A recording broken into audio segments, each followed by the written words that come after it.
welcome to the FBTV Weekly Highlights Show. We're out at Lennon Park for this vital Capital League 1 match between Grange Thistle and Southside Eagles. But as you can see, a heavy deluge has hit the Grange Thistle home field, and it's all hands on deck as Southside Eagles coach Roger Hunter surveys the scene.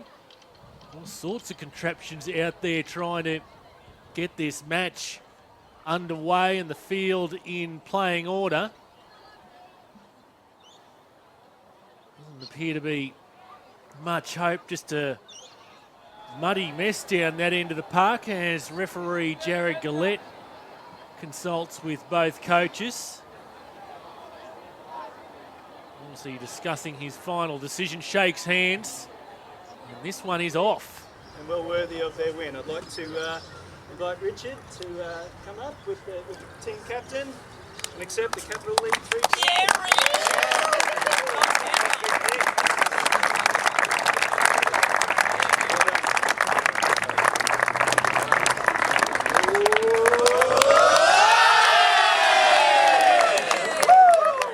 So Virginia are the Capital League 3 champions for 2016.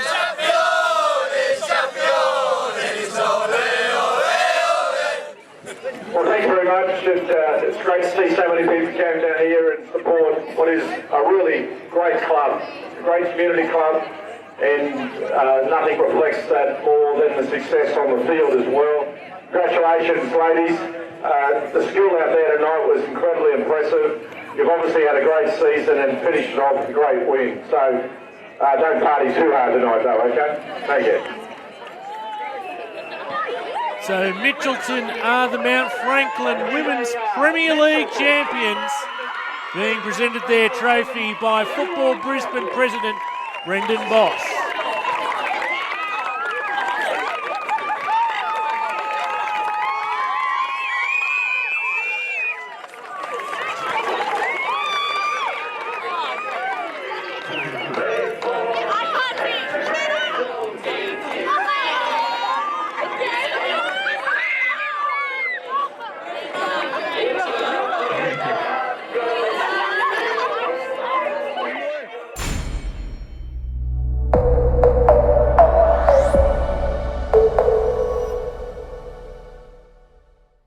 So about 18 months ago, Tracey Confessore and I were standing just over there in a clump of dirt, really, wasn't it? Pretty much. Since then, it's been transformed into the only synthetic pitch that we have in Brisbane. Thought we'd just follow up on those 18 months and just see how the experience has been.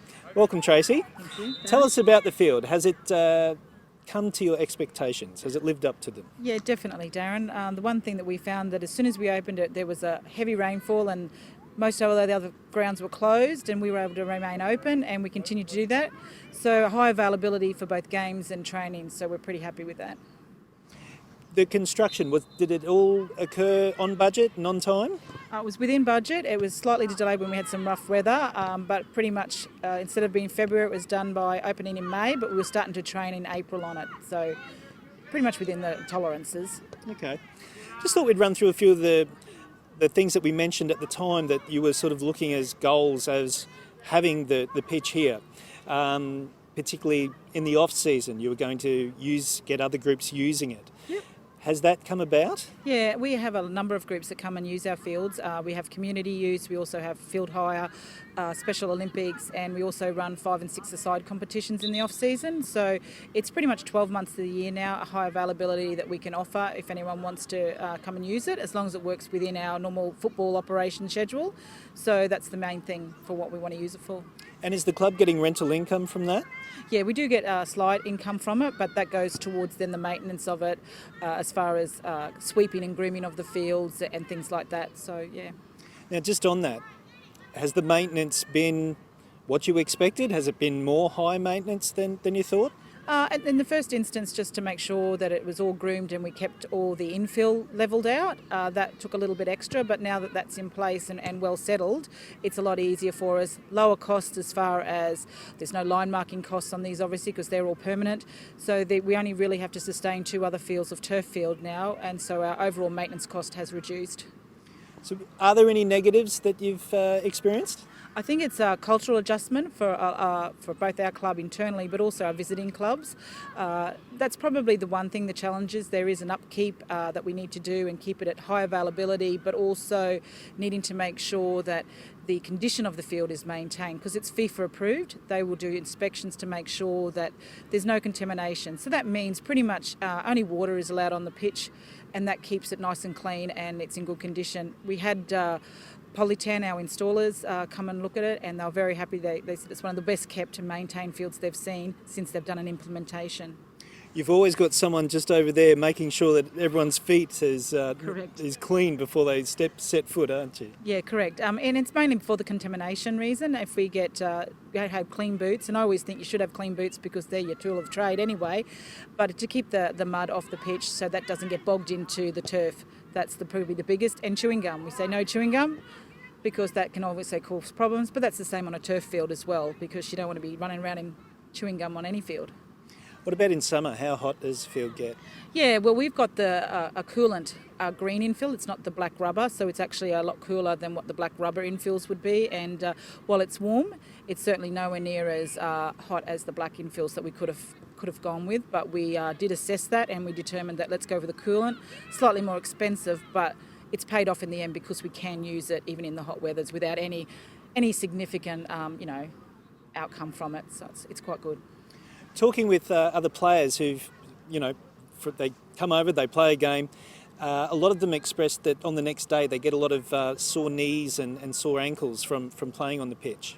I think that's an adjustment to it, because it is, even though it's got a lot of underlay, it is a field that you've got to get used to. It is one where you might slip, and if in the wet weather you might be a little bit slipperier, but I think it's just an adjustment. The one thing that they do say is they're surprised by how well the ball runs. It will stay in. So if you go on, I shouldn't give the secrets away, but if a ball goes down the line, don't expect it to run out. It should hold its line. So it's, yeah. So all in all, if there is a club out there that is considering taking on this type of pitch, would you recommend it to them? Yeah, definitely. We've had, while there's always those negative ones, the positives are that people, when they do play on it, they do like the run of the pitch. There is no excuse for bumps and humps in the ground, and you don't get a twisted ankle or anything like that on here, because everything is smooth and you know that you've got the same condition every game that you're playing. Tracey Confessore, thank you very much. Thank you, Darren. So let's take you through the Flight Centre Premier League results from the final round, where North Pine caused a major boil over against the champions. Mitchelton secured second spot with a 5-0 convincing win over Logan. Peninsula into the top four with a 4-0 away win. Holland Park grabbed a top four spot as well with a 1-0 win. Eastern Albany Creek played out a scoreless draw, while UQFC scored a 90th minute winner against Capella Bar. So it's Lions, Mitchelton, Holland Park Hawks and Peninsula that have been settled upon in the top four. Club Championship table, Lions of course are the winners this year, followed by the runners-up Peninsula Power, and as we've known for quite some time now, UQFC and North Pine are relegated. Capital League 1, Wolves defeated Centenary. Mount Gravatt, big 6-0 winners against Pine Rivers.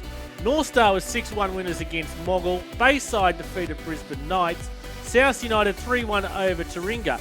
And as we saw earlier, the Grange Thistle and Southside Eagles match postponed. So South United are the champions, but the remainder of the top four's composition still to be finalised, hinging on that Grange Thistle versus Southside Eagles match to be caught up. If Grange win, they'll secure promotion, while Southside Eagles need to win by 11 goals. At the bottom end of the table, that result from Mount Gravatt secures their passage out of the relegation zone.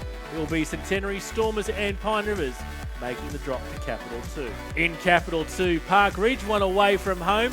Brisbane Force were 4-0 winners against New Farm. So too were Acacia Ridge and Pine Hills, and the Gap against their opponents, while Western Spirit defeated Redcliffe PCYC. So the Gap are champions, barring something drastic happening in their catch-up match against Pine Hills next week. Acacia Ridge will be promoted, Brisbane Force and Annalise in the finals, while Slacks Creek and Redcliffe PCYC will make the drop to Capital 3. In Capital 3, Jimboomba won away from home. Virginia also won away from home to clinch the championship. Westside in an upset against AC Carina. Clairvaux winners against Narangba. Tarragindi drew with Rich Hills, while Toowong's 3-1 result was good enough for them to see them finish second and promoted. So Virginia are the champions. As I said, Toowong promoted to Capital 2. Tarragindi Tigers and Jimboomba United leapfrogged AC Carina into the final 4. Maroondah and Ridge Hills to go to Capital 4. Still one round to go in Capital 4, but Greenbank defeated Logan Metro. Logan City Kings and Springfield had a draw. So too did Kangaroo Point Rovers and North Brisbane. Caboolture big winners against Logan Village. A high-scoring draw between Bethania Rams and Sanford Rangers. St George Willawong defeated Deception Bay, while Brighton had the bye. So St George, Willawong and Caboolture with those results have secured promotion. It's down to the final week to decide who will finish champions though. Sanford Rangers and Bethania will make the top 4. In the Mount Franklin Women's Premier League, Peninsula were 11-0 winners against UQFC. Annalee defeated Toowong. Mitchelton capped off their championship celebrations. Pine Hills and Eastern Suburbs played out a 3-3 draw. So too did Southside Olympic, while Logan won away from home. So the champions are Mitchelton. Annalee finished second, with Pine Hills and Peninsula to play in post-season action. Down the bottom, 4 clubs relegated, and they are Olympic, South United, UQFC and Toowong. So on FBTV next week, we've got the feature games from the Elaine Watson Cup and the Canali Cup. Mitchelton figuring in both matches. The women play Annalee while the men play Capalaba. And we're going to go to take 2 at Lennon Park.